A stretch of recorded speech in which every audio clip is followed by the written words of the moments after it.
Hi friends, ಇವತ್ತು ನಮ್ಮ ಗಾಡಿಯಲ್ಲಿ ಒಂದು ಸಮಸ್ಯೆ ಬಂದಿದೆ. ಆ ಸಮಸ್ಯೆ ಬಗ್ಗೆ ನಿಮಗೆಲ್ಲರಿಗೆ ತೋರಿಸೋಣ ಅಂತ ಈ ಒಂದು ವಿಡಿಯೋ ಮಾಡ್ತಾಯಿದ್ದೆ.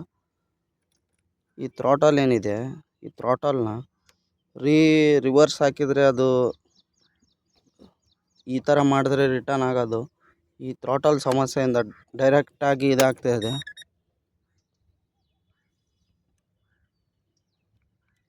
ನಾರ್ಮಲ್ಲು ನೋಡಿ, ರಿವರ್ಸ್ ಬೆಳ್ತಾನೆ ಆಟೋಮೆಟಿಕ್ಕಾಗಿ ಹಿಂದಕ್ಕೆ ಹೋಗ್ತಾಯಿದೆ.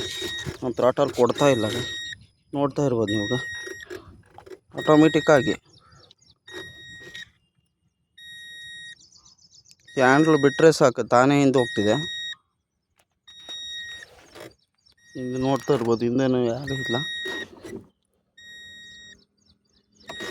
ಬಿಟ್ಟರೆ ಸಾಕು.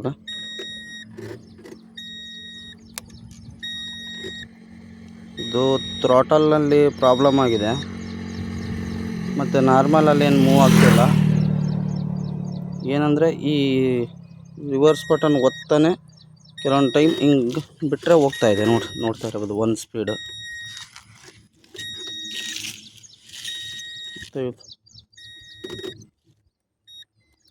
ಈ ಥರ ಪ್ರಾಬ್ಲಮ್ಮು ಸುಮಾರು ಗಾಡಿಗಳಲ್ಲಿ ಆಗ್ತಿದೆ ಅಂತ ನಾನು ಕೇಳಿದೆ ನಮ್ಮ ಫ್ರೆಂಡಿಗೆ.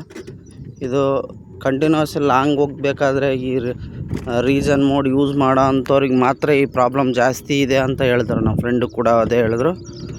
ಇದನ್ನು ಇವಾಗ ಕ್ಲೈಮ್ ಹಾಕಿದ್ದಾರೆ, ವ್ಯಾರಂಟಿ ಒಳಗೆ ಕ್ಲೈಮ್ ಹಾಕಿದ್ದಾರೆ. ಇನ್ನು 3 year 40,000 ಕಿಲೋಮೀಟ್ರ್ ಏನಿತ್ತಲ್ಲ ಅದರಲ್ಲಿ ಕ್ಲೈಮಿಗೆ ಹಾಕಿದ್ದಾರೆ. ಅದು ಬಂದಮೇಲೆ ಫಿಟ್ ಮಾಡ್ತೀನಿ ಅಂತಲೂ ಹೇಳಿದ್ದಾರೆ.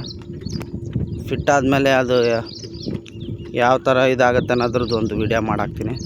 ಎಲ್ಲರೂ ನಮ್ಮ ಚಾನಲ್ನ ಸಬ್ಸ್ಕ್ರೈಬ್ ಮಾಡ್ಕೊಳ್ಳಿ. ನಿಮಗೇನಾದರೂ EV ಗಾಡಿಗಳಲ್ಲಿ ಪ್ರಾಬ್ಲಮ್ಸ್ ಇದ್ದರೆ ನಮಗೆ ಕಮೆಂಟ್ ಮೂಲಕ ತಿಳಿಸಿ, ನಾವು ಅದ್ರ ಬಗ್ಗೆ ಆದಷ್ಟು ಸಲಹೆಯನ್ನು ನಾವು ತಿಳಿಸೋಕ್ಕೆ ಪ್ರಯತ್ನ ಪಡ್ತೀವಿ. Thank you.